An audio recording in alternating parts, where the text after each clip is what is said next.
In America, everyone counts, and the 2020 census is how that great promise is kept. Respond today online, by phone, or by mail, and help inform hundreds of billions in funding for education, health programs, and more. Shape your future. Start at 2020census.gov. Okay, now y'all, last night Trump made his big old fireworks display. You know there were protesters out there in the streets? Actually, this is a pretty cool video. Watch this.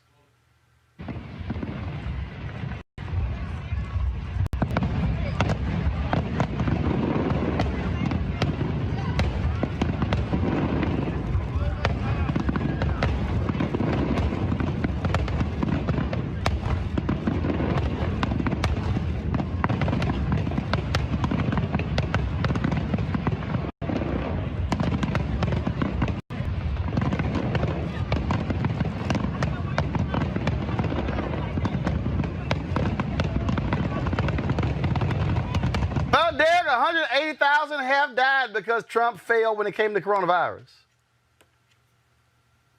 You know, it's interesting. So it was Wednesday. My cousin texted me.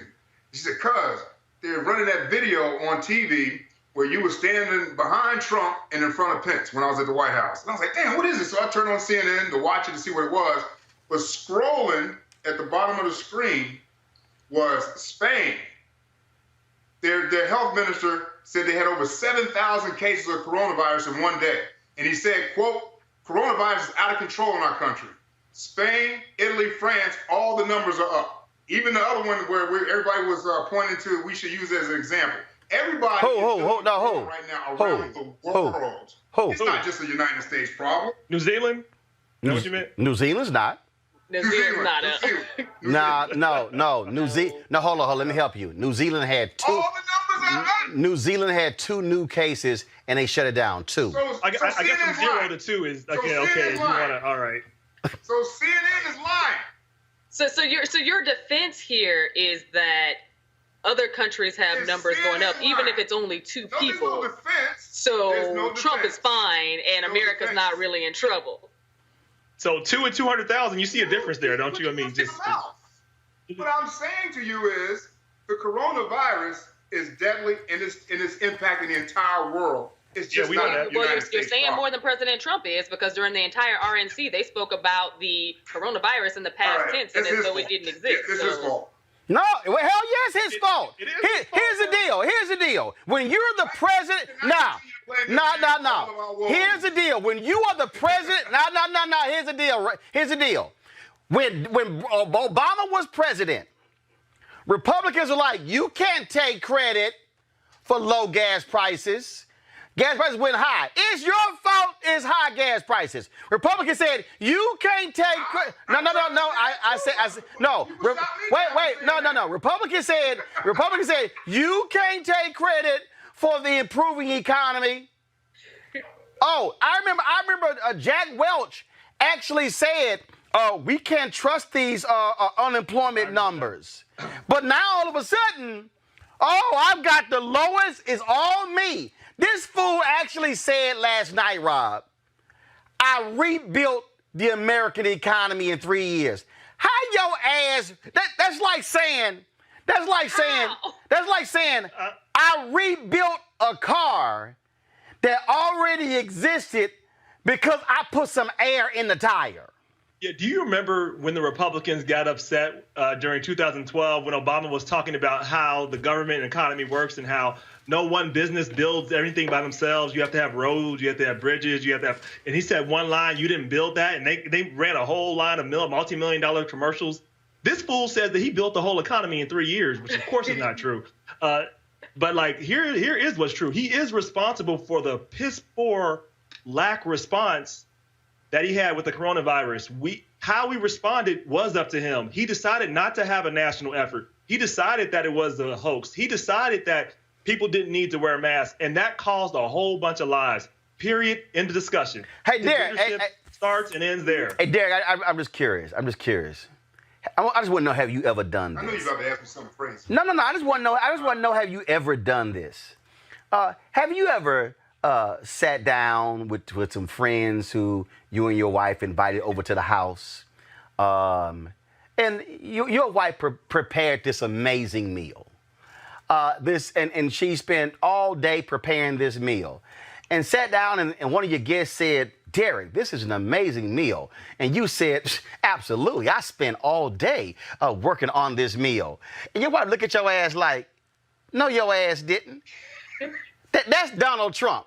Obama literally said, here is a great economy. And he's like, oh, I built this.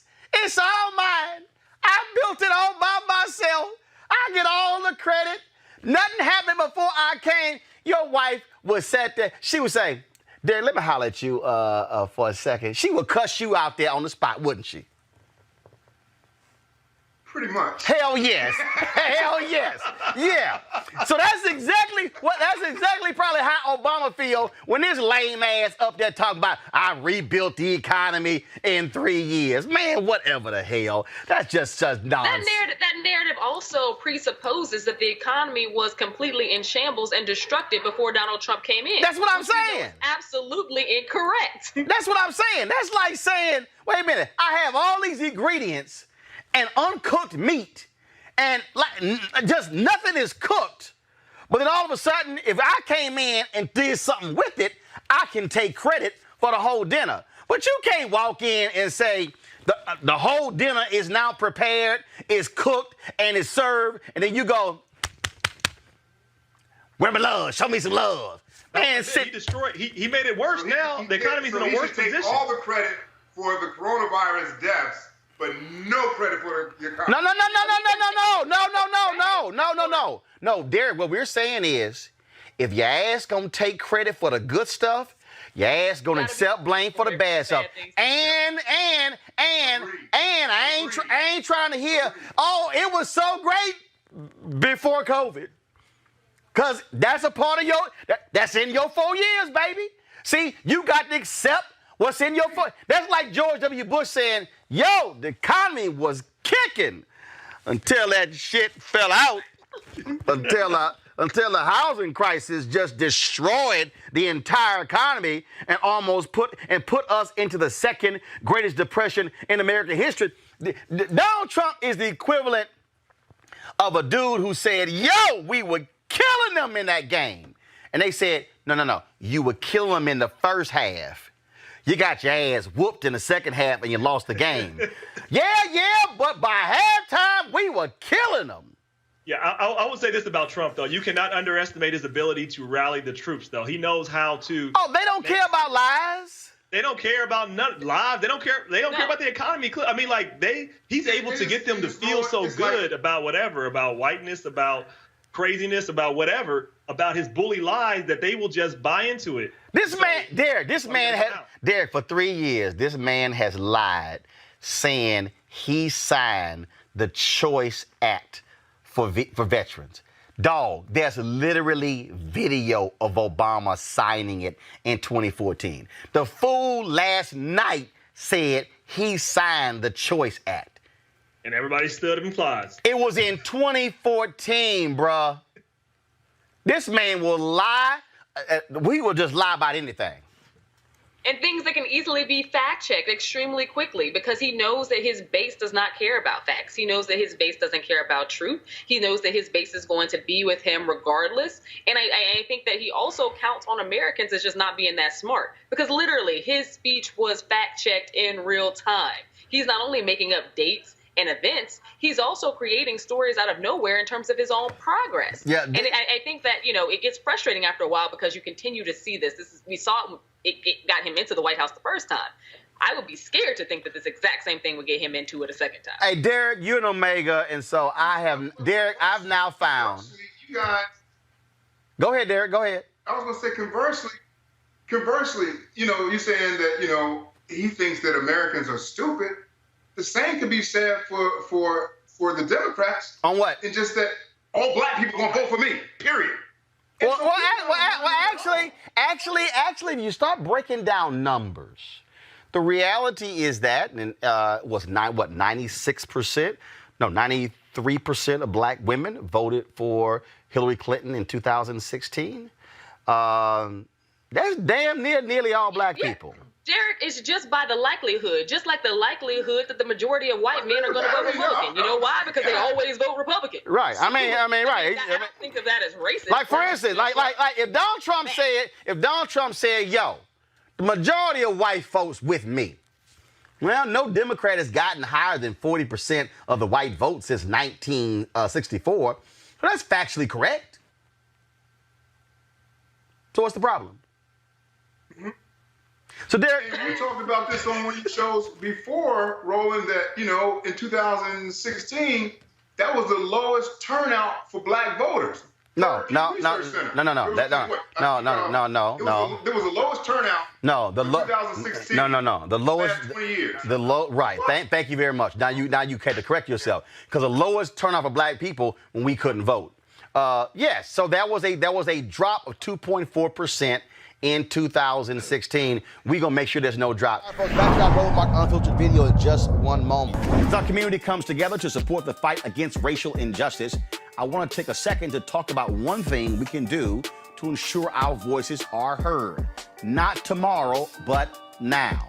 Have your voices heard in terms of what kind of future we want by taking the 2020 census today at 2020census.gov? Now, folks, let me help you out. The census is a count of everyone living in the country. It happens once every 10 years. It is mandated by the U.S. Constitution. The thing that's important is that the census informs funding, billions of dollars, how they are spent in our communities every single year. I grew up in Clinton Park in Houston, Texas, and we wanted new parks and roads and a senior citizen center. Well, the census helps inform all of that and where funding goes. It also determines how many seats your state will get in the U.S. House of Representatives. Young black men and young children of color are historically undercounted, which means a potential loss of funding for services that helps our community. Folks, we have the power to change that. We have the power to help determine where hundreds of billions in federal funding go each year for the next 10 years. Funding that can impact our community, our neighborhoods, and our families and friends. Folks, responses are 100% confidential and can't be shared with your landlord, law enforcement, or any government agency. So please, take the 2020 census today. Shape your future. Start at 2020census.gov. In America, everyone counts, and the 2020 census is how that great promise is kept. Respond today online, by phone, or by mail, and help inform hundreds of billions in funding for education, health programs, and more. Shape your future. Start at 2020census.gov. Joining me now for a look at what's happening on the ground is one of the protesters, Kendall West, founder of the African American Club. Kendall, glad to have you in Roland Martin Unfiltered. Hi, sir. How are you? Doing great. There is this perception that all you see are out of control white folks out there protesting in Kenosha, a city 75% white. What is actually happening there from your perspective? From my perspective, the black population, the largest black population, are there as well. But to be honest with you, we are the ones that are doing the majority of the peaceful protesting. We've been organized. We've been very vocal about the actions that have been taken up until this point, from the shooting until present. So with that being said, we respect the law enforcement's rules, regulations, policies, procedures in reference to their, I guess, their orders when it comes to different curfews and stuff like that. So the agitators, the people who are out here making things worse, aren't of our majority. Sure, we may be a minority group, but of the majority of people that are out there protesting, our community is doing it the right way. So are there any African Americans? So first of all, are y'all protesting in a separate location than what we're seeing each night? Because that video we showed where that truck was burned out is near the courthouse. And so what's going on there? And have any African Americans gone to where they are and literally said, hey, y'all ain't repping us. You're not repping Jacob Blake. You're not repping Black Lives Matter. Y'all are sitting here making us look bad. Absolutely. So the first part, when it comes, I guess the larger group of the African American population, I wouldn't say that we're centrally located, because everyone is everywhere at this point. But we started at the courthouse, and the first night of those protests, starting out there at the courthouse, it was dispersed, and it was kind of moved from that point on to other sections of the city. Now, with that being said, I know for a fact there are people, black men, black women, not just black men and women, but there are people. For instance, there's a friend of mine. His name is Ronnie Brown, and he stopped one of these agitators from burning down one of the museums. He's been very, very vocal, very, very active. Not just him, but Alvin Owens, who's been very, very active as well. Dr. Pritchard, Ray Lopez, all of these different people that I can name, who have literally been giving their souls to this movement, because we have the ear of the people outside of Kenosha, because this systemic problem has been going on for many, many years. So do you believe that what should, and again, just let me know if this is actually happening. Is there a particular group or groups who are saying we're going to take charge of this? Meaning we're going to have organized protest. We're going to say, this is where we're meeting. This is the time we're meeting. This is how long we're going to go. And then that sort of separates from what you're seeing out there. Because, again, the actions that we're seeing in Kenosha by a lot of these white folks that are being live streamed by other white folks, for me, I'm sort of like, hell, where are the black folks who are live streaming? And look, I'll be perfectly honest with you. I got no problem. We have a component where we can literally send one of your folks a link where they can actually stream from their Android or their iPhone. So that way, that is actually getting out than what we're seeing. And so, is there any plan or any effort to say we are going to take control of this? And so, if anybody's doing anything outside of this, they are not having anything to do with us. Absolutely. So I guess to unpack all of that, there are groups. Unfortunately, we don't have a larger following because we got a small city. We're not Milwaukee and we're not Chicago. We're snug in between the two. So our following isn't as heavy. But there are people, for instance, Jesse Franklin, who is an activist in Milwaukee. He has come down. Again, Alvin Owens has been very, very vocal when it comes to organizing. They send out direct information through social medias and stuff like that, social media apps, and they give you dates, times, where to actually go when it comes to locations, what we're going to be doing when it comes to marching, where we're going to be located, how we're going to march, what the chants are going to be. It's very, very militantly organized, and for the most part, we haven't had any issues when it comes to the peaceful protesters. It's when the lights go out. That's when we have the issues, and people, unfortunately, people don't want to see the the positive side of the African American community here in Kenosha.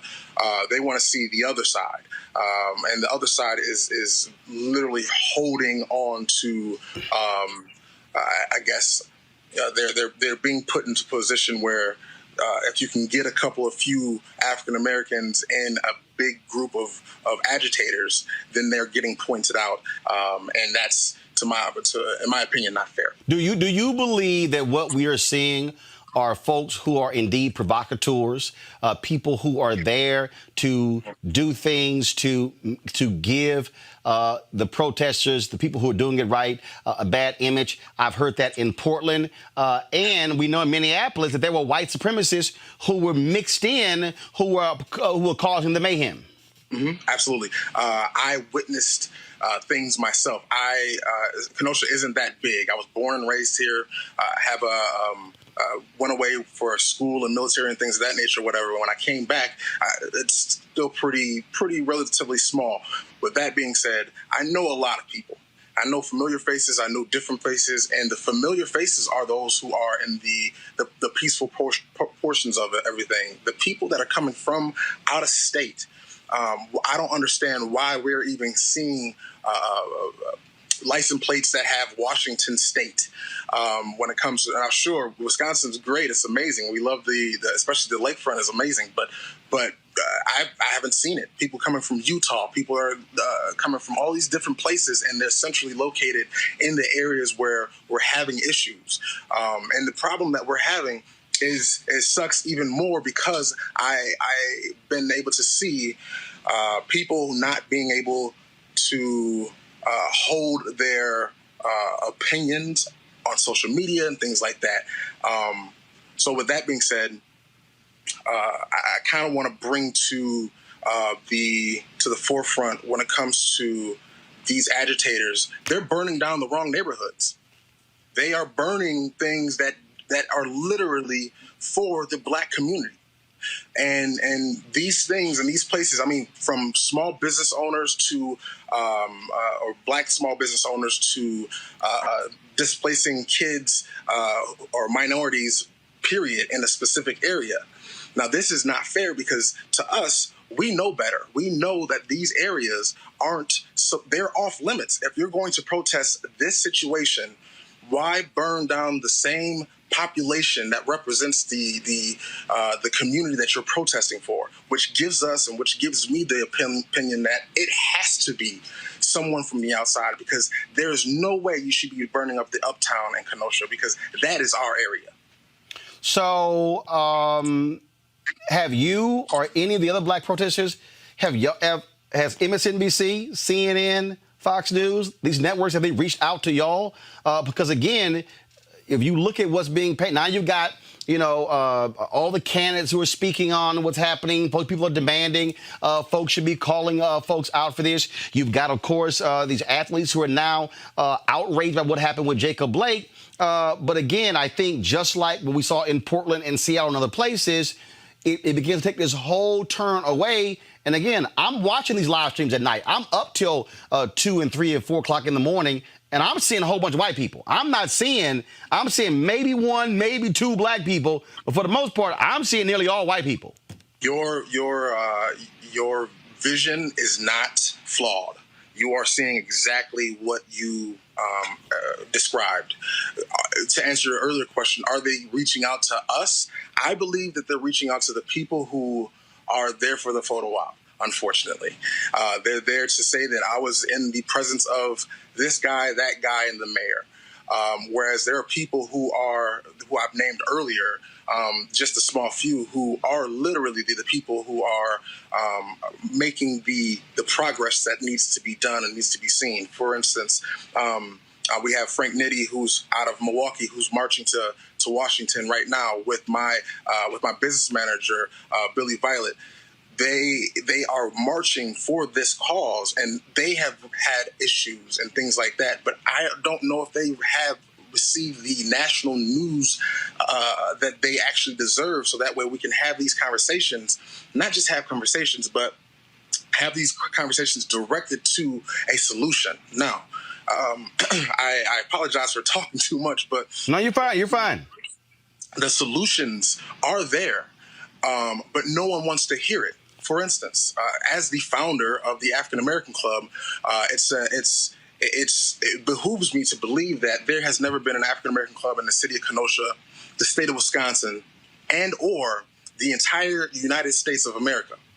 And with that being said, that hurts my soul, because we have other societies that have these places for African Americans or for their cultures to be developed, or their cultures to be experienced and enjoyed, except for us. So I took it upon myself to start the process of erecting a facility for the African American community and those who would like to enjoy the culture, to learn about the culture, not just the watered down slavery conversation of our history. We are inventors, we are doctors, we are lawyers, Black people are great. And it is up to us to show how great we are, but not just that, but to take ownership of it, because our culture is getting appropriated or misappropriated every single day. Things go viral every single day off of Black culture, yet the majority are those who are getting the accolades and things of that nature. So if there are, do this here. I mean, we have information. If any of your people, if they are live streaming, if they're live streaming your protest, I'm going to send our folks get your information. I have a guy. He live streams. His name is Corey, and Corey is literally he's the eyes on for us. All right. So Corey's the one. So he's shooting. He's live streaming. So and he's live streaming where? Facebook. If I'm not mistaken, he has all the social medias, and he records. He's one of those skateboarding guys, so he moves around. So here's what we'll do. We will connect Corey with our digital folks, and then that way, when y'all are protesting, we can pick that up and actually stream it on all our platforms. I mean, I got 2.7 million. And then that way that goes out.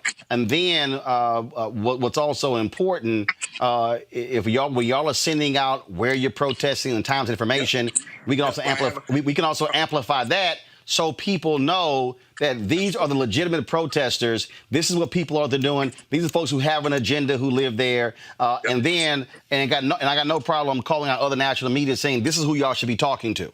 Absolutely. Yeah, I have those people's information. Okay. You can contact me. You can contact my business manager, Billy Violet. When it comes to all of these things, if I'm not mistaken, another big one is going to be Saturday at 2 p.m. at the Civic Park, and that's going to be right across the street from the courthouse, and that is going to be us. And those people, whatever, who understand that the peaceful protesting, it works. Got it. Yep. And we're here for it. So, but yeah, like I said, there are things that are in the works to kind of change the narrative, or to actually just change the narrative, especially when it comes to our community. Being here, coming back here, I observe that there's nothing for us to do, nothing for us to have or call our own. And again, that's the reason why I like to plug the African American Club. Donations are going to be there. Go to the AfricanAmericanClub.com. You can call me back if you have any questions or anything like that at 866-255-1865 or 866 BLK 1865 to get an idea of what the African American Club is, what we're planning as a social club as well as a business incubator, so that way we can harbor and foster those Black-owned businesses and Black-owned community inside of the African American Club. Tagline: Stronger Together. Tagline: Black Wall Street, Kenosha. All right. Well, look, I will have my booker send an email, get information, so we can push that out and amplify that. Kendall, we appreciate it. Thanks a lot. Thank you so much, sir. I really All appreciate right, it. thank you very much. Want to bring my pound, Dr. Greg Carr, Chair, Department of Afro-American Studies, Howard University, Reese Colbert, Black Women's Views, Erica Savage-Wilson, host Savage Politics Podcast. Greg, I'll start with you. Bottom line is, this is why you have to have, again, independent black media, because, again, what we are seeing every night, we are seeing white folks out there protesting in the streets. We're seeing them burn stuff up. You hear this brother saying, no, I'm from here. That is not us. And that has to be stipulated so folk understand really what's happening. Of course, brother. And yes, it is. No question. Everything I support, of course, Brother West, and everything he's saying. I think we have to be very careful, though. There is no standard that black people can meet in this country that would satisfy our open enemies. There is no respectable level of protest. There is no refraining from breaking windows or anything else that would stop these people. Kyle Rittenhouse is a white terrorist, and so are the police everywhere, including Kenosha. They gave him water bottle. He's got his long rifle over there talking, and this boy goes over here and starts his murder rampage. And we saw that he would be rewarded. If he wasn't arrested, he'd be like Mark and Patricia McCloskey at the Terrorist National Convention this week. He would be given a medal. He would be given a platform. My point is this. Brother Kendall can try to educate all he wants. You go back to the Atlanta insurrection of 1906. Dr. Du Bois was like, and living in Atlanta saying, I think the world is just thinking wrong about race. And then they lynched a black man and stuck his knuckles in the butcher shop window, put them on display. My point is this. There is no way to convince these white nationalist terrorists that we deserve to be human. The only thing they are going to respect is when we break their backs through economics, through politics, through organizing. And those white people who don't want to be on the wrong side of history need to join us. But it ain't about how many windows you shattered or whether you shattered them or not. As Charles Blow said in the New York Times yesterday, their job is to spread confusion and obscure reality. They have a reality and they're going to stick to that. I don't give a damn if we all marched in line silently and ain't break nothing. That's not the issue. See, here's the deal, Erica.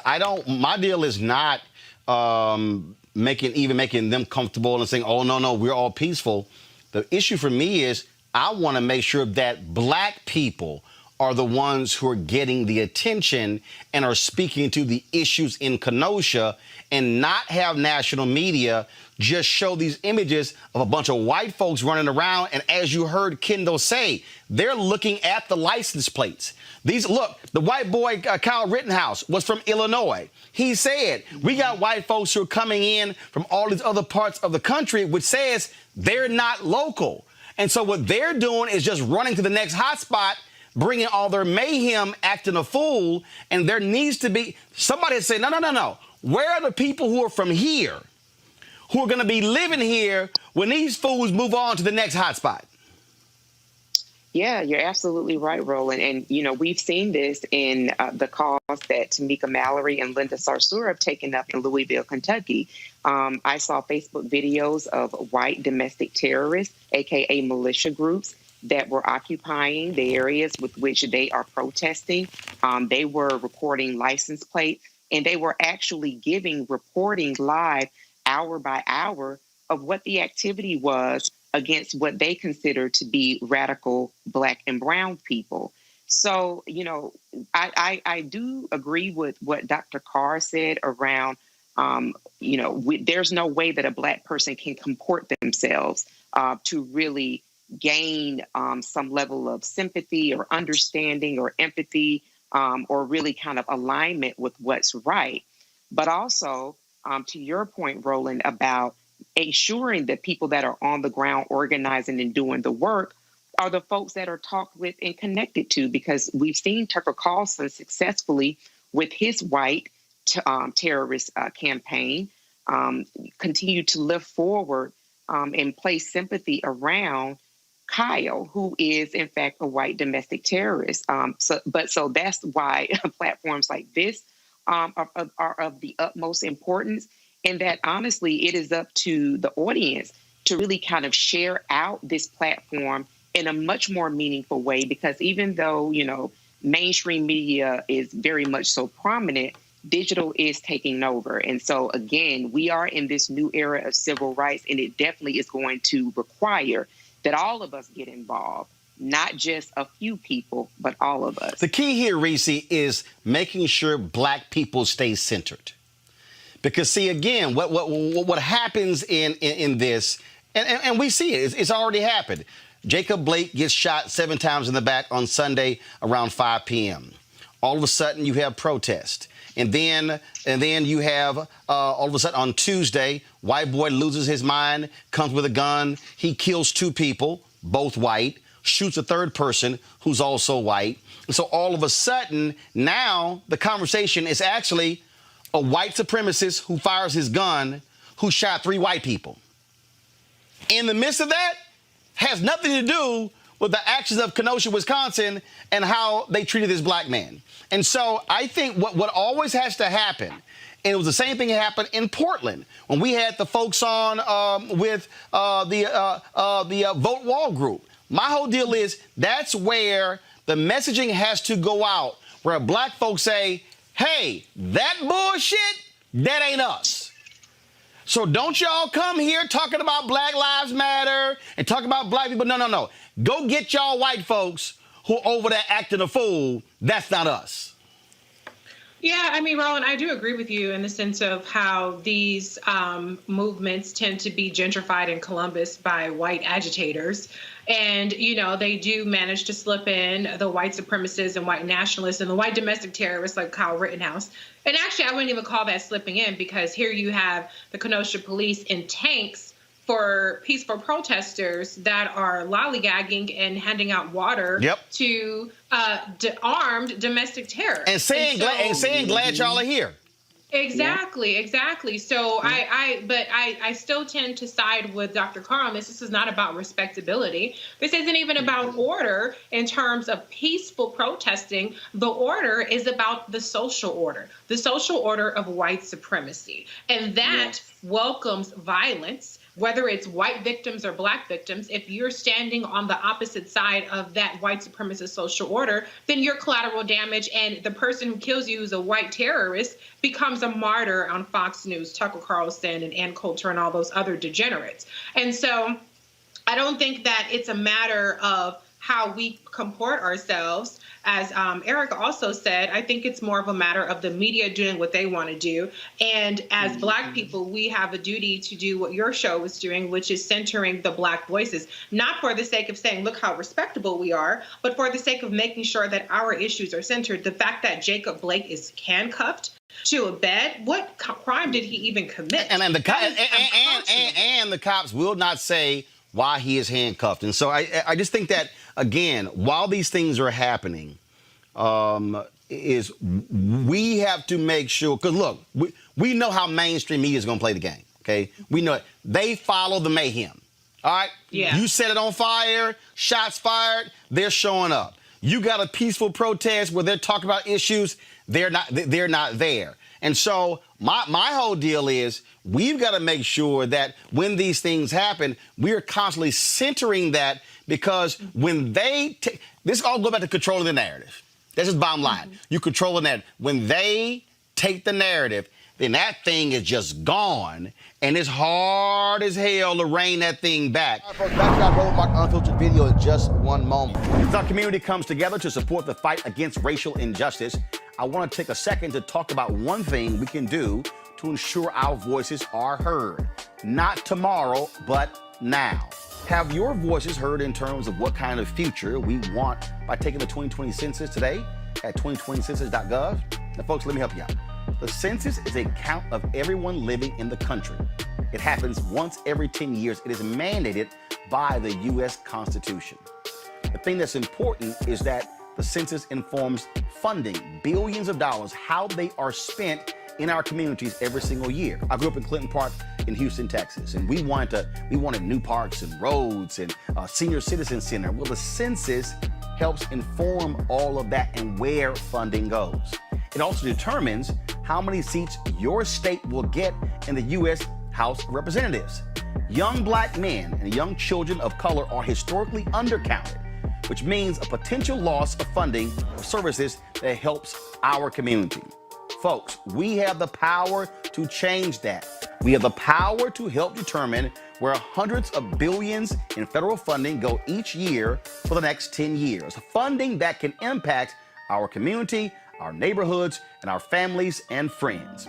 Folks, responses are 100% confidential and can't be shared with your landlord, law enforcement, or any government agency.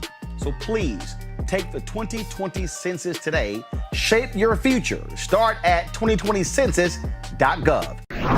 In America, everyone counts, and the 2020 census is how that great promise is kept. Respond today online, by phone, or by mail, and help inform hundreds of billions in funding for education, health programs, and more. Shape your future. Start at 2020census.gov. Now go to this story out of Tennessee, which is extremely strange. Tennessee protesters could now lose their right to vote under a new law signed by Governor Bill Lee. Protesters who camp out on state property, such as the activists who have demonstrated for months outside the state capitol against racial injustice, could now face felony charges punishable by up to 6 years in prison. Convicted felons are automatically stripped of their voting rights in Tennessee. Now, I'm sorry. Now, all these conservatives out here love talking about 2A, meaning the Second Amendment. And here you have Tennessee passing a law trying to make it a felony for people practicing their First Amendment rights. Eugene Craig, sounds to me like Republicans in Tennessee are trying to keep black folks and others from protesting. That's exactly what's going on. You'll see Republicans stretch many definitions to stop black folk from doing something. That's what we're seeing in Tennessee right now. They don't like the pressure. They don't like the attention. They don't like the progress and change that comes when people are actually able to stand up for themselves and demand their just due in this country, in this society. And so what you're seeing now is a literal criminalization of their First Amendment rights. That's nothing more, nothing less, just literally the criminalization of it. And, I think, and this is where, the courts become very important. Because when you have constitutional violations like this, typically you'll go to federal court and, it'll work itself through the federal judiciary. But, as we know, Team Trump has been actively reworking to reshape what that judiciary looks like. It is strange, Mustafa. Again, what we're seeing is we are seeing the targeting of protesters. I'm trying to figure out how in the hell this thing hasn't even been declared unconstitutional by targeting people who are protesting. It's a First Amendment right. It is a right, but we see our rights continue to be stripped away, left and right. And again, Department of Justice, where are you at? How come you're not stepping in on some of these things? But beyond that, to have a felony on your record is some serious stuff, because that then also eliminates you from a whole bunch of sets of opportunities. So not only do they strip you away from being able to vote, then they stop it. Say you are a young person, and we know plenty of young people are out protesting, trying to make change happen. Now you can't get federal student aid because you got a felony on your record. And there is a laundry list of other things that go along with that. So we understand this vicious game of trying to strip people's opportunities to fully engage in a civic process. And here's the last thing I'll say on this. So you're upset that people are protesting on the land that their tax dollars is paying for you to do your job on. There's something not quite right. It really is baffling. But then again, this is the same Tennessee, Kelly, that previously wanted to restrict folks in the collection of ballots. This is the latest tactic of Republicans to target people of color, whether it is voting or whether it is protesting. Yeah, I just feel like I need to make this announcement to those who are trying to infiltrate and perpetuate these types of policies. Jim Crow died a very long time ago. not long enough of a time ago, but long enough nevertheless. You cannot think for a second that we can go back to that kind of fascist regime without some form of pushback from the minority group, quote unquote, that is becoming larger by the day, just by way of demographics and how this country is shaping up. It is just appalling to me that people think now they can get away with something so blatantly unconstitutional. And the fact that it's not a situation of bringing a weapon to the state property or fighting on the state property, just spending the night, just your presence there in protest, which is your First Amendment right. So they're telling me that basically I have somewhat of a curfew to protest, even though I did all the necessary precautions in order to do so within my First Amendment right. So you're infringing on my First Amendment right. You are, by way of doing that, you are infringing upon my right to vote. And then you're infringing upon my other First Amendment right, not by way of just assembly, but protest as well. So it's just, on all accounts, just frankly dumb of these people to think that they can get away with it. Well, but again, if you're in power, but if you're in power, that's the whole point. They believe they can get away with it. That's the whole strategy. I mean, bottom line is they're looking. It doesn't make it right. No, I understand that, but again, no, their whole deal is, look, this is no different than during Jim Crow era. You pass laws to force the people you're fighting to go to court and fight it, to waste crucial time. That's what the whole strategy is. And again, Tennessee has previously done that. Folks, is Reverend there? Reverend Barber there?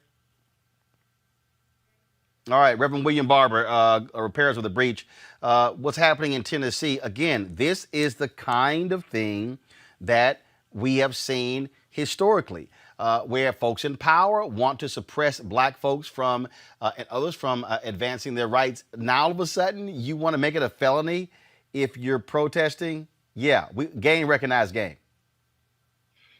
Exactly. And that group there was actually been a part of Justin, one of the leaders, a part of the Poor People's Campaign from the beginning. And, this has a long history, Roland. They started out protesting some years ago, kind of a Moral Monday situation, challenging the Speaker of the House. The Speaker of the House called them criminals and then ended up having to resign himself for the things that he was doing in the Speaker of the House. They actually targeted one young man, trying to do everything they can to remove him. He's a student of Diane Nash and James Lawson and the Vanderbilt School of Theology. But now they say they want to make it a felony if you protest. Now, this is across the country. South Carolina, as you know, tried to charge Bree Newsom with a felony for climbing up and challenging a Confederate flag. They tried to make this a felony down in Alabama. They don't want to let you inside of the state legislature. When we were in North Carolina, Roland, when they first arrested us, they arrested us for praying. They said we could not even bring a placard inside the General Assembly building, had to stay in a designated place. And if we raised our voices, and someone complained about it, then in fact, we could be arrested and be removed. This one is going further. It's saying we want to do all these things and take your right to vote. It's got to be challenged in court. We're in touch with them on the ground. We're talking to some lawyers now. This has to be fought in court. It cannot stand that your protesting can then turn into a felony. Nonviolent protesting, by the way. Nonviolent protesting turn into a felony and then used as an excuse to take your voting rights. It also says, finally, the folks are scared. A young lady who ran for the Democratic seat for the Senate in the primary, African-American woman, won. And she's running on an issue to deal with poverty, and those issues didn't raise for $8,200 and won the primary. And now is the Democratic senator nominee. So there's something going on in Tennessee. It's the place where they murdered and assassinated Dr. King, but there's a rising going on in Tennessee. And we've got to stand beside them in that state. All right, folks, back to our Roland Martin Unfiltered video in just one moment. As our community comes together to support the fight against racial injustice, I want to take a second to talk about one thing we can do to ensure our voices are heard. Not tomorrow, but now. Have your voices heard in terms of what kind of future we want by taking the 2020 census today at 2020census.gov? Now, folks, let me help you out. The census is a count of everyone living in the country. It happens once every 10 years. It is mandated by the U.S. Constitution. The thing that's important is that the census informs funding, billions of dollars, how they are spent in our communities every single year. I grew up in Clinton Park in Houston, Texas, and we wanted new parks and roads and a senior citizen center. Well, the census helps inform all of that and where funding goes. It also determines how many seats your state will get in the U.S. House of Representatives. Young black men and young children of color are historically undercounted, which means a potential loss of funding of services that helps our community. Folks, we have the power to change that. We have the power to help determine where hundreds of billions in federal funding go each year for the next 10 years. Funding that can impact our community, our neighborhoods, and our families and friends. Folks, responses are 100% confidential and can't be shared with your landlord, law enforcement, or any government agency. So please, take the 2020 census today. Shape your future. Start at 2020census.gov. In America, everyone counts, and the 2020 census is how that great promise is kept. Respond today online, by phone, or by mail, and help inform hundreds of billions in funding for education, health programs, and more. Shape your future. Start at 2020census.gov. Last night, LA Clippers coach Doc Rivers gave an emotional speech about the issue of police brutality in America. What stands out to me is just watching the Republican convention and they're spewing this fear, right? Like all you hear is Donald Trump and all of them talking about fear. We're the ones getting killed. We're the ones getting shot. We're the ones that we're denied to live in certain communities. We've been hung. We've been shot. And all you do is keep hearing about fear. It's amazing to me why we keep loving this country and this country does not love us back. And it's really so sad. Like, I should just be a coach. And it's so often reminded of my color. You know, it's just really sad. We got to do better. But we got to demand better. Like, it's funny. We protest and they send riot guards, right? They send people in riot outfits. They go to Michigan with guns and they're spitting on cops and nothing happens. The training has to change in the police force. The unions have to be taken down in the police force. My dad was a cop. I believe in good cops. We're not trying to defund the police and take all their money away. We're trying to get them to protect us, just like they protect everybody else. And how dare the Republicans talk about fear? We're the ones that need to be scared. We're the ones having to talk to every black child. What white father has to give his son a talk about being careful if you get pulled over? Back to our Roland Mark Unfiltered video in just one moment. As our community comes together to support the fight against racial injustice, I want to take a second to talk about one thing we can do to ensure our voices are heard. Not tomorrow, but now. Have your voices heard in terms of what kind of future we want by taking the 2020 census today at 2020census.gov? Now, folks, let me help you out. The census is a count of everyone living in the country. It happens once every 10 years. It is mandated by the U.S. Constitution. The The thing that's important is that the census informs funding, billions of dollars, how they are spent in our communities every single year. I grew up in Clinton Park in Houston, Texas, and we wanted parks and roads and senior citizen center. Well, the census helps inform all of that and where funding goes. It also determines how many seats your state will get in the U.S. House of Representatives.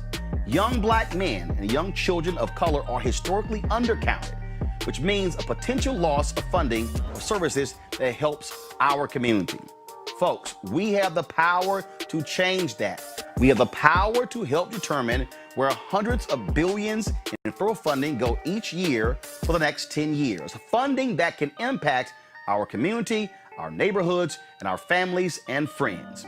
Folks, responses are 100% confidential and can't be shared with your landlord, law enforcement, or any government agency. So please, take the 2020 census today. Shape your future. Start at 2020census.gov. In America, everyone counts, and the 2020 census is how that great promise is kept. Respond today online, by phone, or by mail, and help inform hundreds of billions in funding for education, health programs, and more. Shape your future. Start at 2020census.gov. This is the tweet the NBA sent out an hour ago. The NBA and the NBPA today announced that in light of the Milwaukee Bucks' decision to not take the floor today for Game 5 against the Orlando Magic, today's 3 games, Milwaukee, Orlando, Houston, OKC, and LA Lakers and Portland, have been postponed. Game 5 of each series will be rescheduled. Joining us right now is Vincent Goodwill, senior NBA writer for Yahoo Sports, Howard Bryant, journalist with ESPN. Howard, I'll start with you.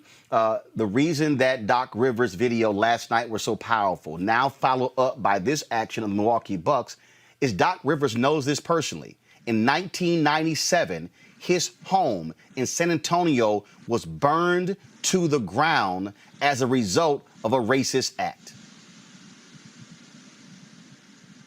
Yeah, I mean, no question. I mean, I think that where we're at right now, there's just no question that the country's coming apart. And we've been talking about this for months, and a lot of us have been talking about this for years. If you go back to Trayvon, this generation has been talking about this for almost a decade.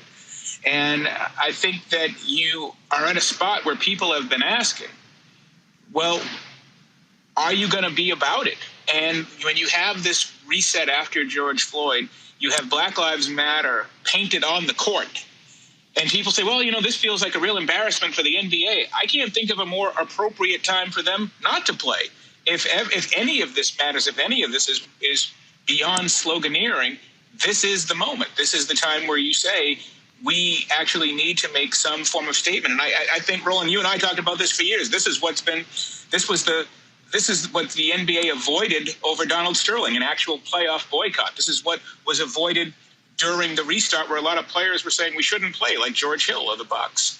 And now you've reached a point where you can't avoid it anymore. It's right here. Vincent, so many people were saying, can we just get back to sports and get away from all this stuff, all the protests, the George Floyd in the wake of that? Can we get away from all the politics? But these are black athletes joined by white partners and allies who are saying, no, we can't step out on that court after what we just witnessed take place in Kenosha, Wisconsin, located 40 miles from Milwaukee. This reminds me when Trayvon Martin was shot and killed by George Zimmerman in 2012. Folks forget Sanford is not far from Orlando. And the reality is I was one of the people, Vincent, who was critical of the Orlando Magic players for not doing a damn thing. And I remember I was one of the folks who was like talking about it and pushing it. And I was tweeting LeBron and tweeting Dwayne Wade and hitting them on DM saying, yo, man, here's the moment. The kids from Miami. And then they released that photo of all of them as players in hoodies. This is where athletes are saying we're not just going to shut up and dribble. Yeah, I think the levees of this type of racism, we can say that it's been going on for a long time, and now it's finally broken. Whether it's social media or the advent of camera phones, this generation is so much more used to using their voices and demanding more. Like we're always reminded of the MLK quote about the moral arc of the universe bends toward justice, but its reach is long. The problem is white folks know that too, and they keep leaning on that. And this generation is looking and saying, wait, the Civil Rights Act of 1965 are basically our grandparents now, and we haven't gotten far enough. We're going to keep pushing it. We're going to try a new play from this playbook. And I don't know if people have ready for this, but I think it's been building for quite a long time, Roland.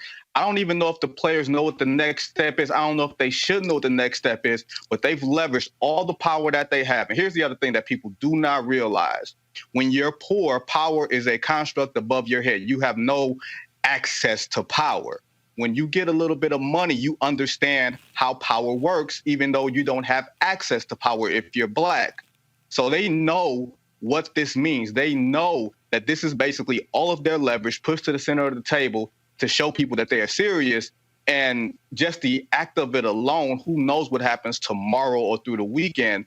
But the fact that they've leveraged everything and they've told America, you need a timeout, I think is admirable. Let's also keep in mind, Howard, you are a sports historian.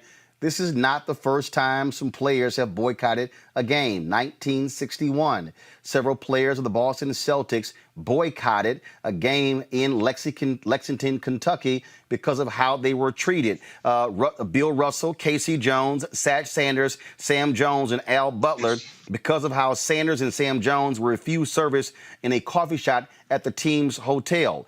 And then, according to this story in the Boston Globe, Red Auerbach, the head coach, accepted his players' protest and drove the five to the airport. Yeah, no question. And let's also not forget something else, that today is the anniversary of Colin Kaepernick taking his knee 4 years ago. And you do have a generational thing here where if you are of a certain age, you're reminded of of the impact that players have. If you're not, then people sort of wonder, what is all this going to mean? What's it all going to do? And what we're finding out is you're finding out the impact of collective action. That the Milwaukee Brewers baseball chose not to play tonight. And that sport is 7.7% black. So this is this moment. We're talking about this. We saw this when George Floyd was killed, and we saw all these corporations get involved and say that they were on board and that this mattered and they were going to take this seriously. And now you see something like this happening, and you realize that slowly, you're beginning to see more collective action. It's going to be very interesting to see how this plays out in terms of the diplomacy that's taking place with the NBA right now, because is this a one-game thing? Is it two? Is it a week? What is taking place right now, and what conversations are taking place? Because we know of this with the National Football League. The first impulse of the NFL would be to crack down. So I'm really going to be interested in seeing the conversation between power and access, how that plays out, and when the NBA realizes, or if the NBA realizes that partnership with the players is still the way to go. It's very, very difficult for the NBA right now to say that all of this matters and then not back the players. Everyone's got to be in this together right now, or it undermines everything that we've seen for the last 8 weeks. And, of course, Vincent, you've got one of the members of the Dallas Cowboys who said he is going to take a knee. Jerry Jones is trying to get him not to do it. He's trying to say, hey, how about if you kneel before the national anthem and stand up for it? Guys like Jerry Jones, big-time Donald Trump supporters, big-time Republicans, are not listening to players. And here we are, as Howard said, 4 years after Colin Kaepernick, and the tide has shifted. A majority of Americans agree with Colin Kaepernick taking that knee. You have people who are waking up, and to go back to the point about the NBA, people got to remember, you had a couple of NBA players who got into it with a cop. One of them had his leg broken by the NYPD. And so when people start saying, Roland, go ahead, Howard. Don't forget that Sterling Brown was a member of the Milwaukee Bucks when the police beat him up. Right. They know this firsthand. Right. So when you hear people say, oh, y'all are rich athletes, when you have idiots like Jason Whitlock, oh, this doesn't affect you. No, these players are saying we might be black, but we are affected, and so are our brothers and our cousins and our nephews. Well, here's the thing, Roland. America doesn't want to hear from poor black folks. They don't want to hear from rich black folks. What type of black people do they want to hear from? Let us know, because we'll actually show up whatever demographic of black people, whether it be athletes, successful people, the lower rung, whatever you want to call it. We'll show up and be there when we want to be, when y'all want to hear from us. The thing is, they don't want to hear from us. The thing is, we shouldn't be paying attention to bad faith actors like Jason Whitlock or people who just want to have use diversionary tactics to turn the conversation into something that is not. Whether it's China or black on black crime or whatever else the case may be, whenever it's time to have a discussion about police brutality sanctioned by the state against African Americans, against Black Americans, then everybody wants to bring up all this other stuff. Let's keep the focus on where it is. And yeah, it is time for the Jerry Joneses of the world, the big time right-wing guys who we know where he stands.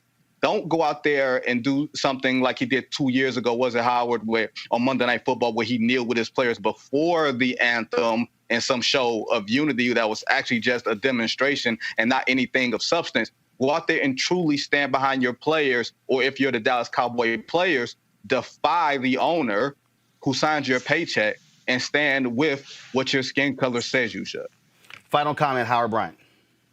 Yeah, I was just going to say that when you look at what's taking place all across the board here, this is what everyone asked for, right? You asked for players to be involved. You asked for players to take a risk. We asked for players to do something, to be about something more than simply wearing a T-shirt. And you're starting to see this. And I think that what I'm really impressed by is the fact that the players could have tried to negotiate with Adam Silver. This time they did a conscientious strike and they said, we're not playing. And they're actually leading. And let's also not forget the WNBA is contemplating doing the same. It's a collective action. Absolutely. Howard Bryant, Vincent Goodwill. Gentlemen, I certainly appreciate it. Thanks a lot. Thank you, Roland. All right, I want to go back to my panel here. Janelle, I want to start with you. You look at the WNBA. They were very clear in terms of those players speaking out against Black Lives Matter. You had Senator Kelly Loeffler, co-owner of the Atlanta Dream, who was critical of them, critical of the WNBA. Now you have these players here. Well, here's the deal. Are these people still human beings? Can they not use their voices to protest? Your take on not only the Bucks players doing this, along with the Magic, the Rockets, the Thunder, the Lakers in Portland, but also the Milwaukee Brewers. They also made it clear. One of their closers said, we simply could not be silent. We must take a stand on this. These are athletes who are making it perfectly clear. We simply will not just shut up and dribble the basketball. All right, folks, back to our Roland Mark Unfiltered video in just one moment. As our community comes together to support the fight against racial injustice, I want to take a second to talk about one thing we can do to ensure our voices are heard. Not tomorrow, but now. Have your voices heard in terms of what kind of future we want by taking the 2020 census today at 2020census.gov? Now, folks, let me help you out. The census is a count of everyone living in the country. It happens once every 10 years. It is mandated by the U.S. Constitution. The thing that's important is that the census informs funding, billions of dollars, how they are spent in our communities every single year. I grew up in Clinton Park in Houston, Texas, and we wanted new parks and roads and a senior citizen center. Well, the census helps inform all of that and where funding goes. It also determines how many seats your state will get in the U.S. House of Representatives. Young Black men and young children of color are historically undercounted, which means a potential loss of funding of services that helps our community. Folks, we have the power to change that. We have the power to help determine where hundreds of billions in federal funding go each year for the next 10 years. Funding that can impact our community, our neighborhoods, and our families and friends. Folks, responses are 100% confidential and can't be shared with your landlord, law enforcement, or any government agency. So please take the 2020 census today. Shape your future. Start at 2020census.gov. In America, everyone counts, and the 2020 census is how that great promise is kept. Respond today online, by phone, or by mail, and help inform hundreds of billions in funding for education, health programs, and more. Shape your future. Start at 2020census.gov. Last night, second night of the Republican National Convention, Melania Trump spoke, and she actually touched on the issue of race in her speech. Interesting. Like all of you, I have reflected on the racial unrest in our country. It is a harsh reality that we are not proud of parts of our history. I encourage people to focus on our future while still learning from our past. We must remember that today we are all one community comprised of many races, religions, and ethnicities. Our diverse and storied history is what makes our country strong, and yet we still have so much to learn from one another. With that in mind, I like to call on the citizens of this country to take a moment, pause, and look at things from all perspectives. I urge people to come together in a civil manner so we can work and live up to our standard American ideals. I also ask people to stop the violence and looting being done in the name of justice, and never make assumptions based on the color of a person's skin. Instead of tearing things down, let's reflect on our mistakes, be proud of our evolution, and look to our way forward. Every day, let us remember that we are one nation under God, and we need to cherish one another. Scott, forgive me for having to sit there and listen to the bullshit coming out Melania Trump's mouth, talking about our past. She's a birther. Yeah, Let's just be real clear. All right. This is a woman who literally engaged in racially driven birtherism against Obama. She's never apologized. She's never said, you know, I shouldn't have done that. She's never done that. So excuse me if I really don't want to listen to what you got to say. So here's where she was on Joy Behar when she had her show on Headline News. This is the woman who's now the first lady. Press play. Do you want to see President Obama birth certificate I've seen or not? it. I've seen it. It's not the birth certificate. Well, it's a certificate of live birth, Right, which they but- get. But Melania, if he insists on what he's saying, then no one in Hawaii can ever run for president because they all get the same live birth certificate. Well, but they need Bette to have... Midler is finished, for example. They need to have, and in one way, it will be very easy if President Obama just show it, and because But he it's does. not only Donald who wants to see it. It's American people who voted for him and who didn't vote for him. They want to see that. But Who voted for him and who did not vote for him? Okay.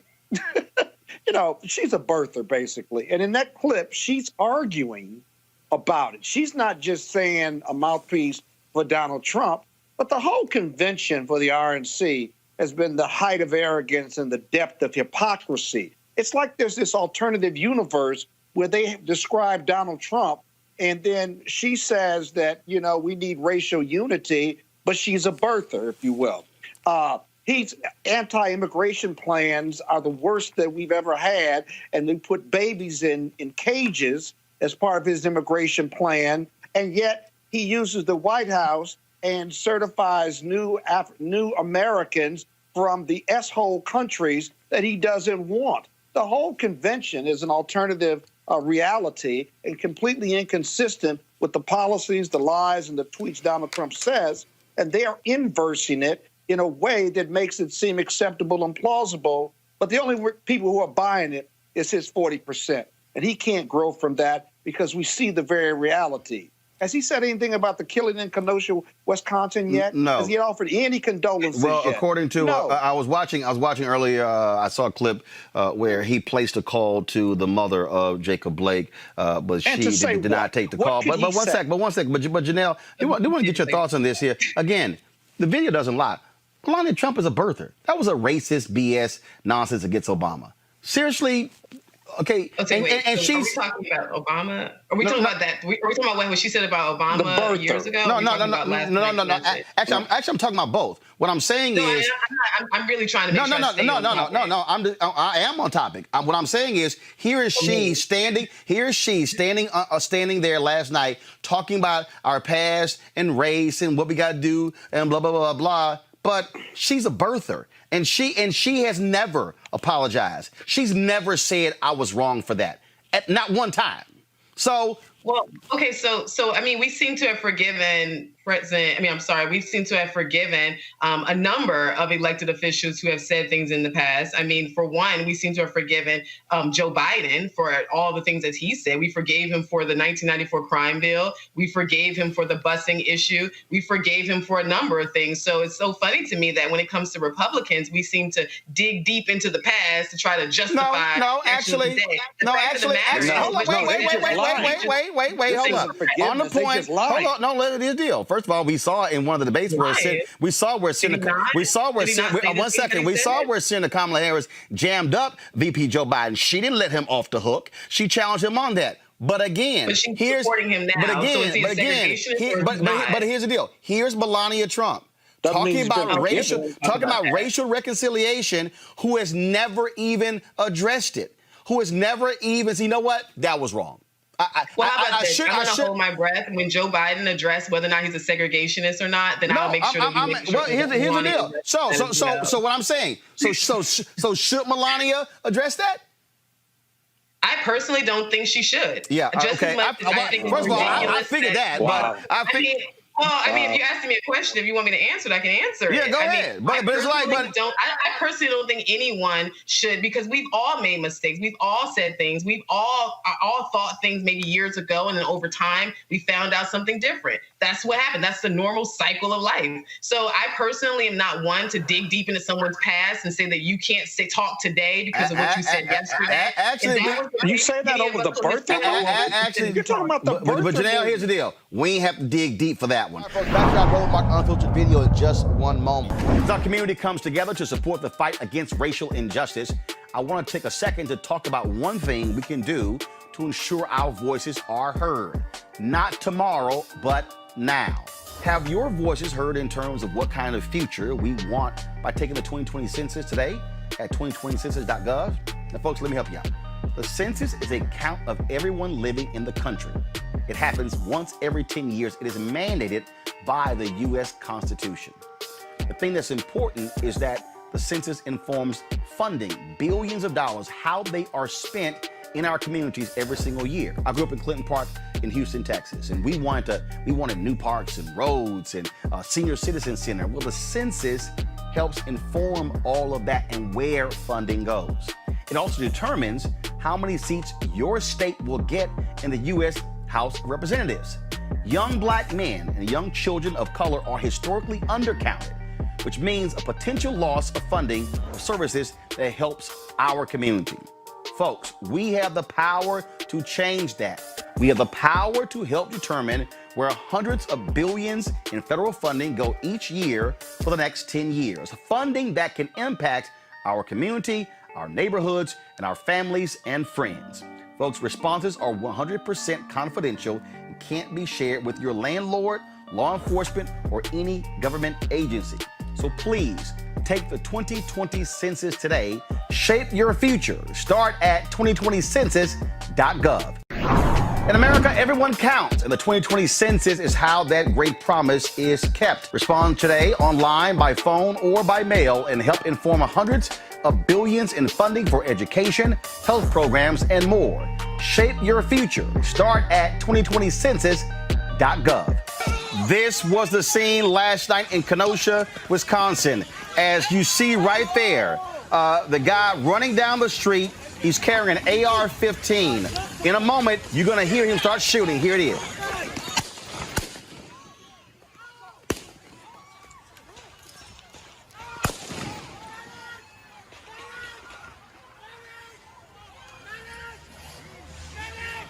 This took place last night. He's literally firing at folks who are protesting. Now, the person who is shooting is backing away. You're going to see a moment where a 17-year-old out of Antioch, Illinois, his name is Kyle Rittenhouse, is going to walk towards those cops there. Nobody does a thing. Watch.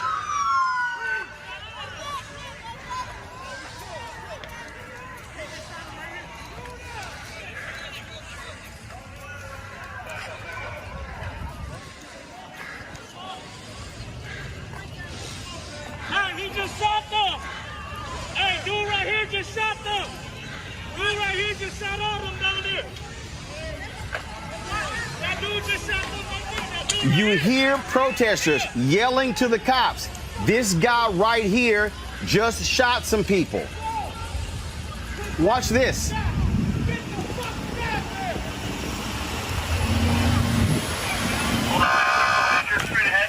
Someone injured straight ahead. No!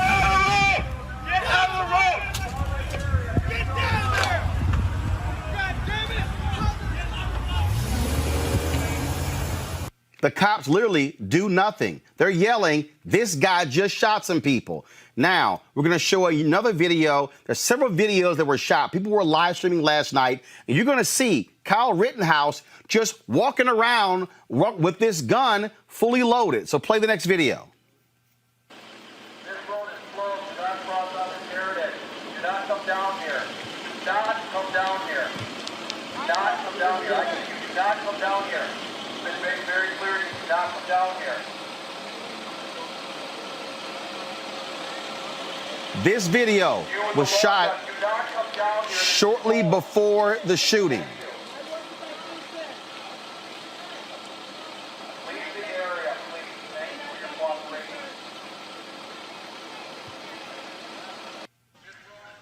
Okay, folks, here's another video of that video we just showed right there from another angle.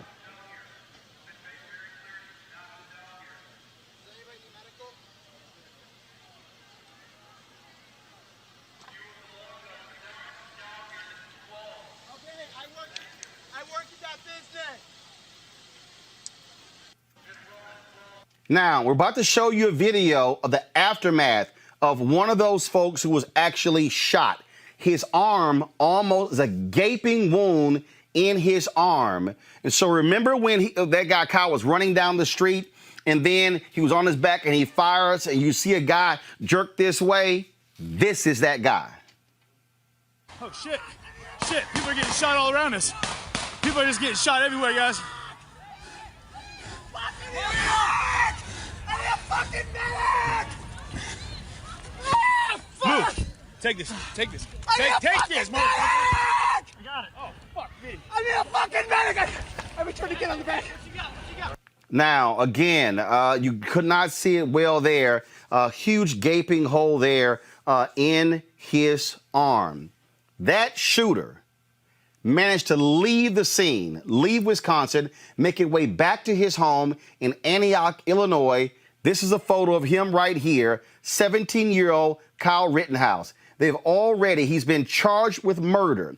They have already, so the guy we just showed you with a gaping wound, that's a photo right there. You see him, you see the guy who's clutching his chest. We're not sure if he was the one who also was killed, but 2 people were killed by this gunman. You see right here, another photo angle there as well of what took place. This is from the video images that were actually live streamed. He made it way to his home, and then he, of course, was arrested by Illinois police. Already, again, charged for murder. He killed 2 people in Kenosha, Wisconsin. Rittenhouse was in bond court this morning regarding being a fugitive from justice in Wisconsin. He's being held on no bond, was due back in court for an extradition hearing. It's going to take place on Friday. And so, again, the people who are live streaming this whole thing. Now, here's what's crazy. The Kenosha, Wisconsin police, listen to what the police chief says about what took place last night. Everybody involved was out after the curfew. I'm not going to make a great deal of that, but the point is the curfew's in place to protect. Had persons not been out involved in violation of that, perhaps the situation that unfolded would not have happened. So the last night, the 17-year-old individual from Antioch, Illinois, was involved in the use of firearms to resolve whatever conflict was in place. The result of it was 2 people are dead. I'm sorry, 17-year-old Kyle Rittenhouse. They discovered white supremacist language on his social media. The chief said he was there to resolve whatever conflict? I'm sorry. He's holding an AR-15. What the hell conflict is he there to resolve? That makes no sense whatsoever. None. None whatsoever. That was Kenosha, Wisconsin Police Chief Dan Miskinnis. That's what he had to say about what took place. Folks, this is absolutely crazy to see these, and some people are calling these militia. We're not those guys in the militia. He's just simply a 17-year-old white guy with an AR-15 with live rounds of ammunition, firing them at others. Now, you can disagree with the people who are out there demonstrating. You can call them whatever you want to. But please explain to me how anybody can somehow defend. And in fact, check this out. I was on social media earlier. This is the video right here. This is the video again. Show it again. Pull it up, y'all. This is the video here of exactly what took place. This is crazy. And I was on social media, some MMA fighter, she's already saying, hey, where can I contribute to his defense fund? That's the kind of nonsense that we're seeing happen. Let's go to my panel. A. Scott Bolden, former chair, National Bar Association, Political Action Committee. Robert Patillo, Executive Director, Rainbow Push Coalition, Peachtree Street Project. Janelle King, co-founder, Speak Georgia, Inc. I'll start with you, Scott, to sit here. The police chief says he was there to resolve whatever conflict.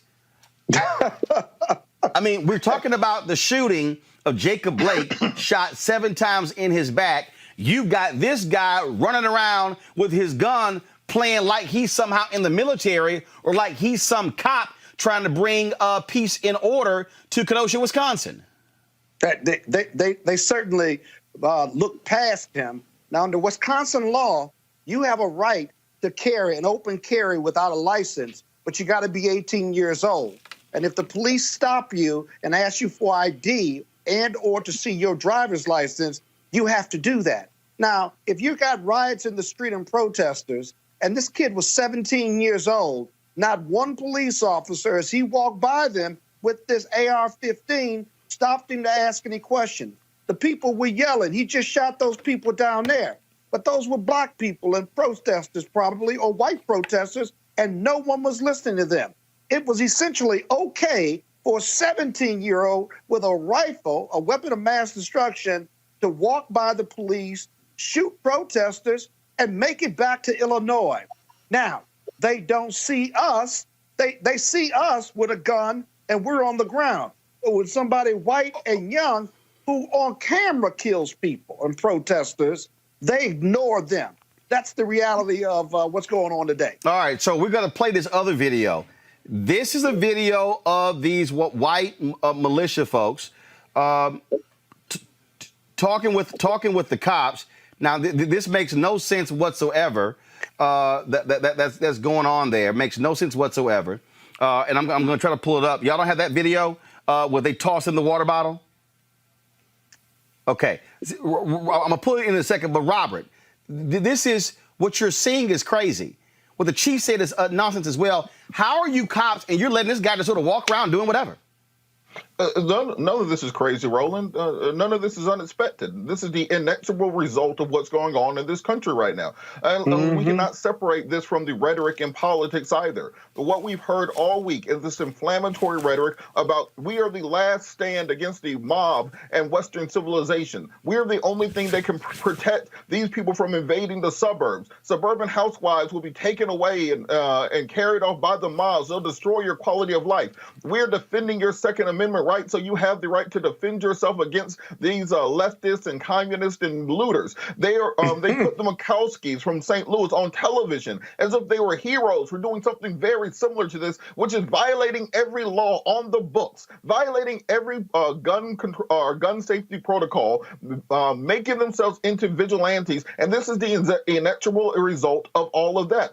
If you take a AR-15 to a march or to a protest where there are thousands of people, you have a 30-round magazine. So you are not going to be stopping these people. All you are there to do is incite additional violence. The only thing that can happen is that it go wrong and go badly. And we have to thank God in this horrible situation that these were very peaceful, nonviolent, liberal protesters, because had this been a NFAC group, or if this had been NAGA, or if this had been another group where the protesters were armed, then we would have had a crossfire situation, and you would have far more casualties. So unless we can tamp down this political rhetoric and this talk about saving Western civilization from the hordes, well, we're going to continue to see this happening. And the fact is that in Kenosha, Wisconsin, listening to that police chief, we know exactly why those officers have not been arrested for killing Jacob Blake.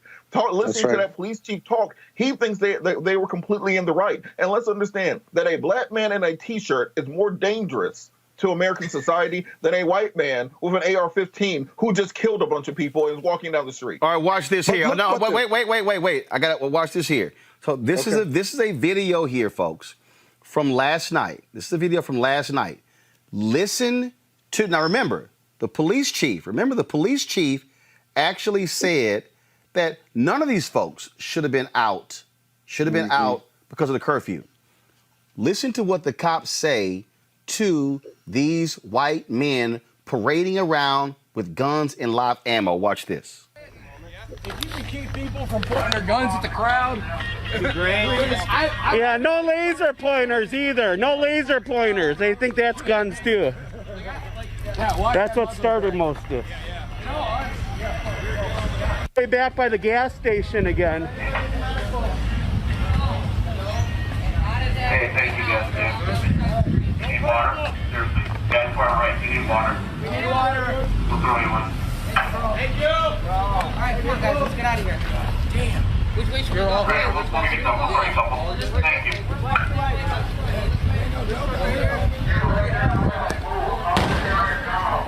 Yes, you.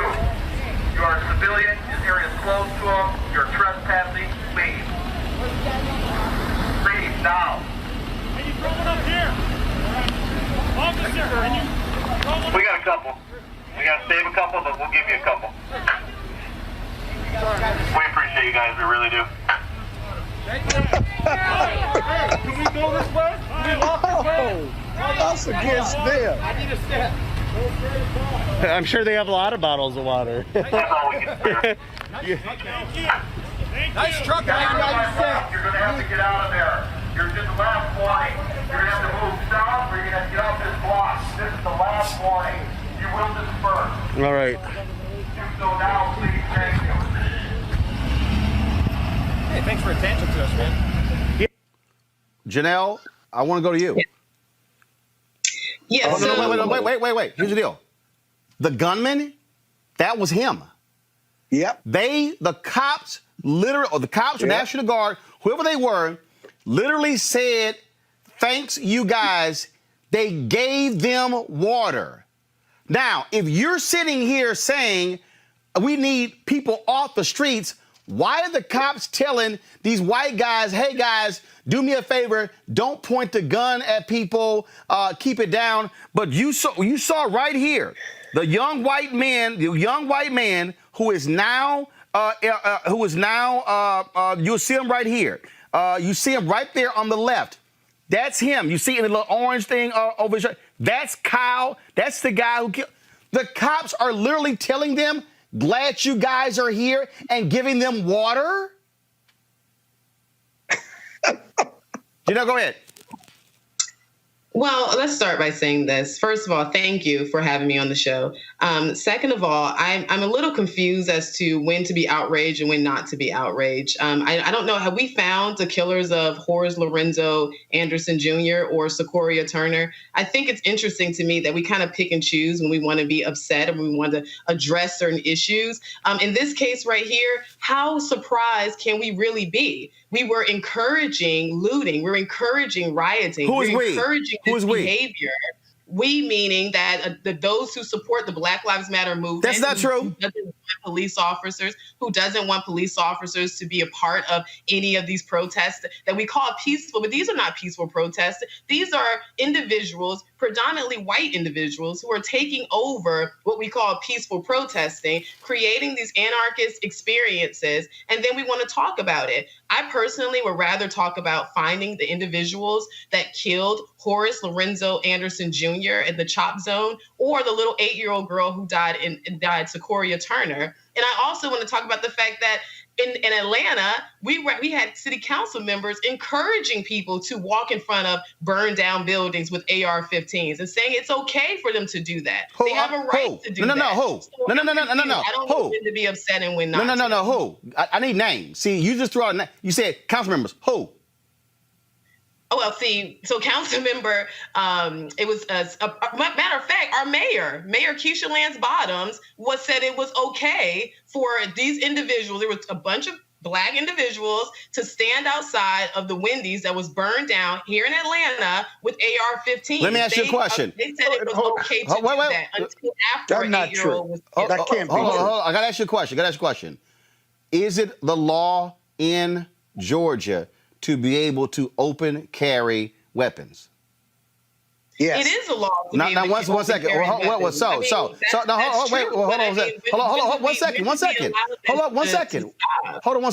it's the law to have open carry in Georgia, correct?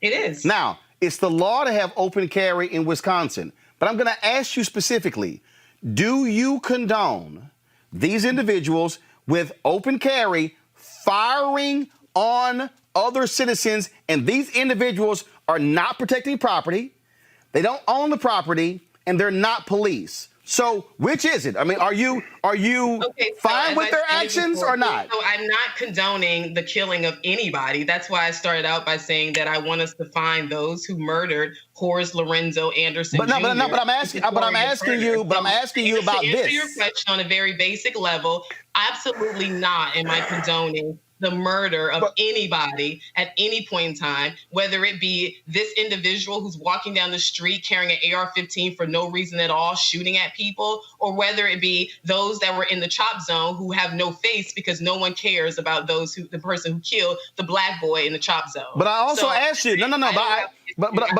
doing any of it. But I asked you specifically about cops who don't want anybody out. Do you think it makes sense to have cops encouraging these folks with weapons and giving them water? I do not think it makes sense at all to encourage, for cops or anyone, to encourage anyone to have weapons in the middle of the street for no apparent reason. Here's what, Scott, you want to go? Scott, go ahead. But watch, Robert said something about his commentary that I want to supplement or add on to. You now see Black Lives Matter movements when police are killing Black men, and you see white supremacy groups or those connected to them infiltrating these peaceful protests, causing disturbances, shooting people in arms with the police, and then blaming Black Lives Matter or serving a narrative for the GOP and white conservatives, saying that Black Lives Matter are a violent group and these are violent protests and they are anarchists. And these are white supremacist groups, whether it's in Minnesota or Wisconsin, who are infiltrating these peaceful protests, causing trouble, and then, real or perceived, blaming Black Lives Matter. That is some sophisticated racism right there. In fact, that we've got to be real careful about. In fact, Robert, and for 1 second, hold up. In fact, Robert, hold on. In fact, Robert, Minneapolis police, Robert, go to my iPad, Anthony. Remember the white man with the umbrella in Minneapolis? Yeah. The police in Minneapolis identified him as a white supremacist. So that wasn't Black Lives Matter protesters knocking down windows. Minneapolis elected officials and cops said no. This was an identifiable white supremacist who was doing this, Robert. But Roland, to Janelle's point about there were people in front of the Wendy's with AR-15, it wasn't people in front of the Wendy's, it was me.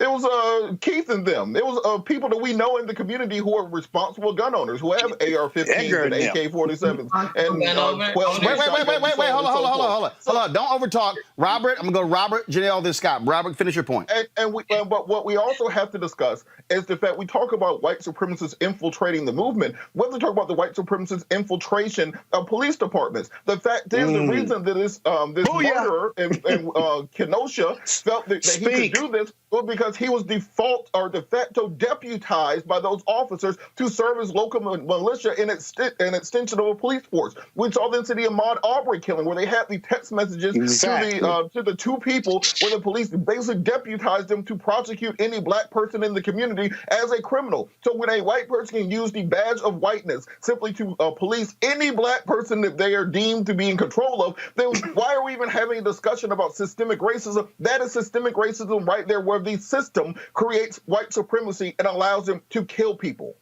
And endorses it, deputizes it. Yeah, I just kind of want to push back on Robert just a tad bit when he said that it was him and Keith and them that was standing out there who were being responsible. I guess they were being responsible until they killed an 8-year-old little girl. But at the end of the day, I totally agree with Robert. Wait. Hey, we can't. That's not fair. Wait, I can't you hear. Didn't mean that. I can't. Everybody stop. Stop. I cannot hear somebody talking. Janelle, finish. Then Scott, you're next. Go.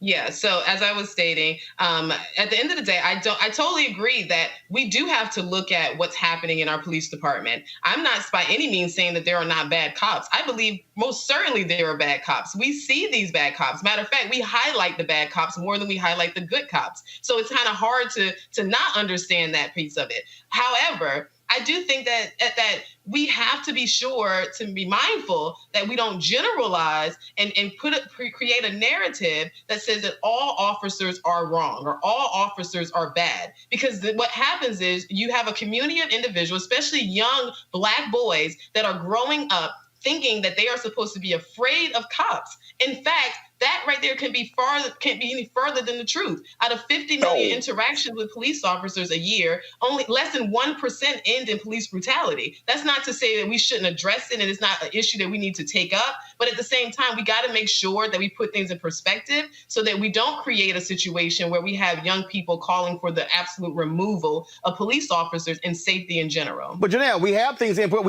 perspective when we look at the fact that even when you have cops being held accountable, you have those so-called good cops who then want to have slowdowns. When you have a cop being held in Chicago for the death of Laquan McDonald, who lied. The other cops lied. They went to Burger King and erased the video. They tried to keep the videotape from actually coming out. They literally lied on the witness stand. And then the other cops in the department gets pissed off that somebody was being held accountable, and then they decide to say, we're going to have a slowdown. So when you say, look, we can't say all cops, no one is saying all cops. The problem is when all those other cops are unwilling to stand up, unwilling to say something. Hell, when you had the cops fire in Atlanta, when they snatched those two students, one from Morehouse and one from Spelman, out of the car. One of the cops pointed a gun at them, tased them.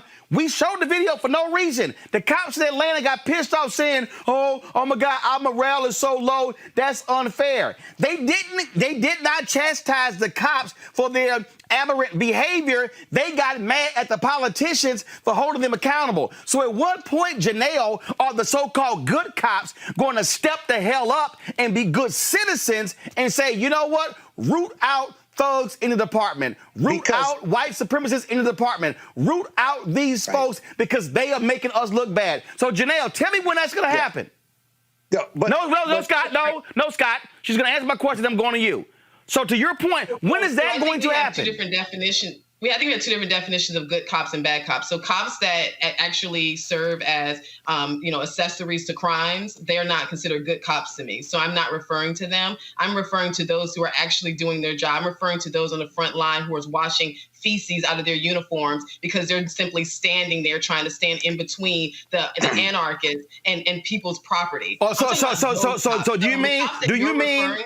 I think those are bad cops. And bad cops are also when you are seeing a cop beat the hell out of somebody unnecessarily, and you stand there, don't say nothing, don't do nothing, and then you go back to the station and lie on the report to protect your fellow officers. That happens a hell of a whole lot. Scott, go ahead. It happens all the time. And good cops, see, the problem with that debate about good cops versus bad cops is a subterfuge for the reality. And that is, if you are on a police force and you know a bad cop and you don't report him, you are complicit in his negative behavior. I'm sorry, that's the reality. So there are no good cops if they know bad cops and don't do anything about it. Secondly, to my colleague on the panel, don't ever use, in my opinion, that statistic about 1%, because there's no way for you to measure how many black men and women have been abused by the police that go unreported, if you will. I've been abused by the police at least 5 times, and I guarantee you I'm not on the statistic, I'm not in any report whatsoever. I would say 95% of every black person has had a bad experience with the police. They don't come to protect and serve in my neighborhood, whether I'm rich or poor. They come because they don't see us, and it's not to protect and serve, it's maybe. And so we've all had these bad experiences, so don't use that statistic anymore. It's very, very misleading. Most black men have had those negative experiences because of the thick blue line, because they don't see us as human beings, and they treat us worse than animals. Well, and the fact of the matter is, we've seen the various stats when it comes to what actually happens in these departments, the millions and billions of dollars being spent on police settlements.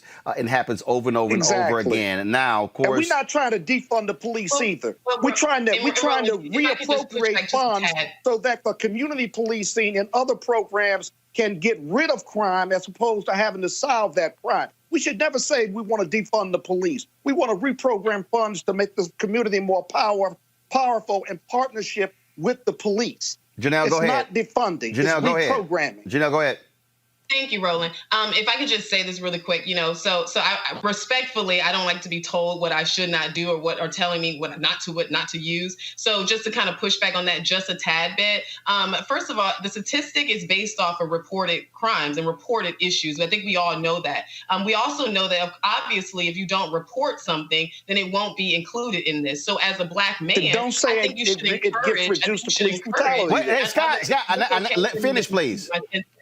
If it's okay, I think you should encourage our young people to report their crimes. If they are in a situation where they are being abused for whatever reason, it needs to be reported, because then that statistic now increases and it causes us to have more of a foundation to stand on. Just because you're not reporting it doesn't make the data wrong. So this is obviously based on what is reported. I think we all know that. Well, bottom line is doesn't mean it's not happening, though. Here's where one second. Here's where we stand right now. Again, 17-year-old white boy in jail, no bond, accused of murdering 2 people in Kenosha, Wisconsin. Back to that Roland Mark Unfiltered video in just one moment. As our community comes together to support the fight against racial injustice, I want to take a second to talk about one thing we can do to ensure our voices are heard. Not tomorrow, but now. Have your voices heard in terms of what kind of future we want by taking the 2020 census today at 2020census.gov? Now, folks, let me help you out. The census is a count of everyone living in the country. It happens once every 10 years. It is mandated by the U.S. Constitution. The thing that's important is that the census informs funding, billions of dollars, how they are spent in our communities every single year. I grew up in Clinton Park in Houston, Texas, and we wanted new parks and roads and a senior citizen center. Well, the census helps inform all of that and where funding goes. It also determines how many seats your state will get in the U.S. House of Representatives. Young black men and young children of color are historically undercounted, which means a potential loss of funding for services that helps our community. Folks, we have the power to change that. We have the power to help determine where hundreds of billions in federal funding go each year for the next 10 years. Funding that can impact our community, our neighborhoods, and our families and friends. Folks, responses are 100% confidential and can't be shared with your landlord, law enforcement, or any government agency. So please take the 2020 census today. Shape your future. Start at 2020census.